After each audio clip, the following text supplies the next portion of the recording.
There's nothing more dangerous on this planet than a man with autism!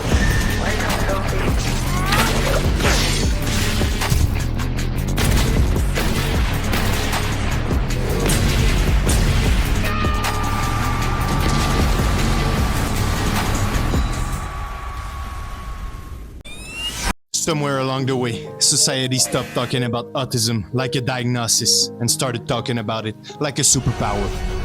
You know, the weird kid who memorized all the dinosaur names, every Pokemon stat, and all 151 train models. Yeah, now he runs the world. Or he's really good at a very specific type of trivia. The classroom called it autism. The internet calls it being locked in.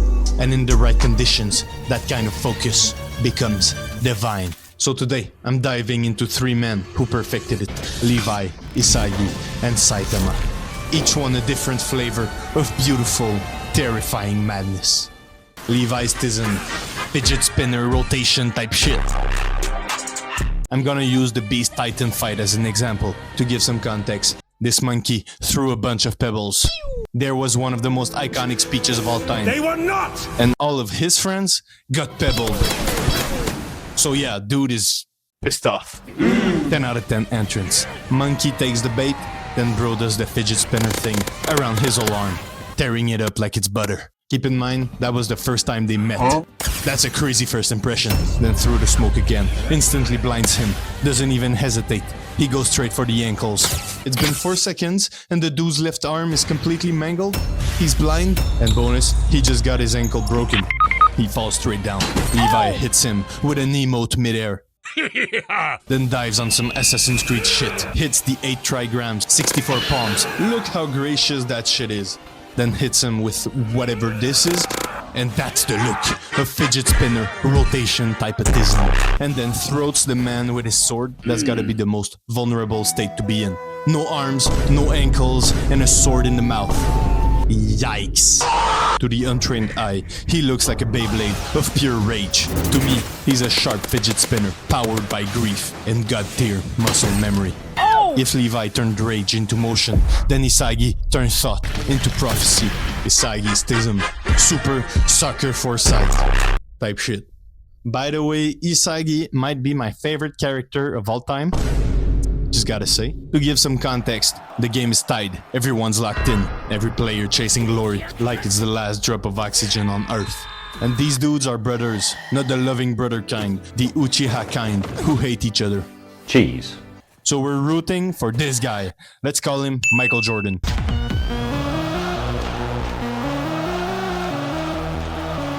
Red hair does some Matrix backflip rainbow arc bullshit. Then Michael Jordan taps the man just enough to throw him off balance. Bro does not care. He kills the momentum, spins it with such grace.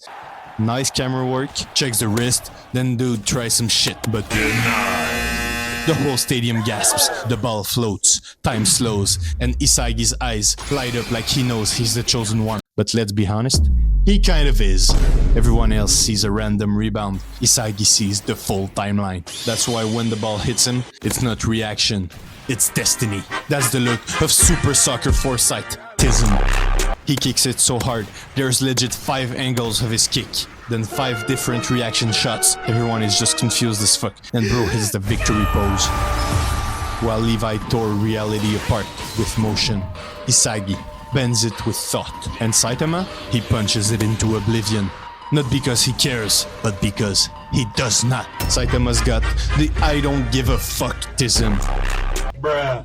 The most peaceful form of violence ever discovered.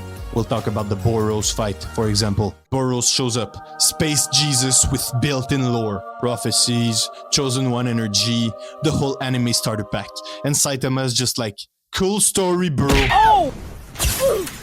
Boros drops the fit, powers up, starts glowing like a nuclear rave stick. And Saitama's standing there like, Soka. now that's the I don't give a fuck isn't look right there. Dashes, blocked, defending like it's a light workout. Saitama is on straight defense. Then he rips Boros' arm clean off. Still bored, still casual. You can tell he's trying to enjoy himself. They start throwing hands like super rapidly. The man's blocking punches like he's saving stamina for grocery shopping. Well, cause he is, actually. Boros gut punches him like 5 blocks away, follows it up with super light speed nuclear drop kick. Keep in mind, Saitama has thrown 1 punch. He's just on defense trying to make this fight last. Nukes him point blank, and Saitama still hasn't switched expression once. Imagine shooting a man with your last bullet, and he stands there, unfazed.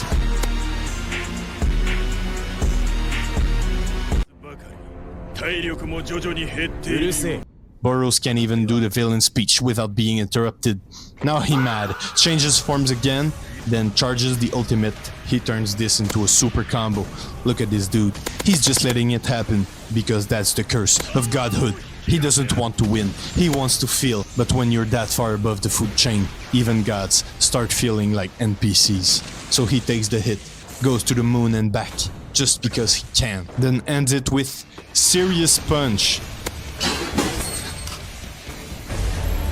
So strong, it parts the clouds across the planet. He's not fighting monsters, he's fighting Apathy, the only opponent left that can survive a punch. He doesn't fight to win, he fights to remember what winning used to feel like. Saitama isn't just overpowered, he's understimulated. He wants to care, but he's just too strong. A god begging for the high of humanity.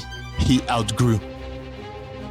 Look, we joke about it, the tism, the obsession, the tunnel vision, but that's the same thing that built everything we love. Every song, story, or piece of art came from someone who couldn't let go of an idea, someone who cared too much. And yeah, I know obsession and focus aren't what being autistic is really about. What? I'm not making fun of it. I'm just doing the meme. Weaponized autism isn't a diagnosis, it's a mindset. It's what happens when you pour every ounce of yourself into something you love. So maybe you've got your own version of it. Maybe you overthink or hyperfixate or spend way too much time chasing something nobody else gets. Good. That means you found the thing that makes you feel alive. Don't fight it. Channel it. Let your tism build something. Something that moves people. This video literally is what happens when I let my obsessions do the editing. And if it made you feel anything, just for a second, then my tism did its job.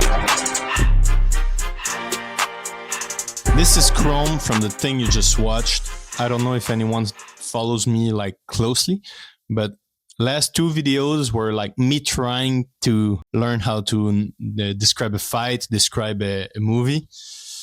They kind of sucked, but you know, I learned a lot from those 2 videos, and now I'm implementing the things I learned into this type of content. So I'm pretty sure this video is gonna be solid.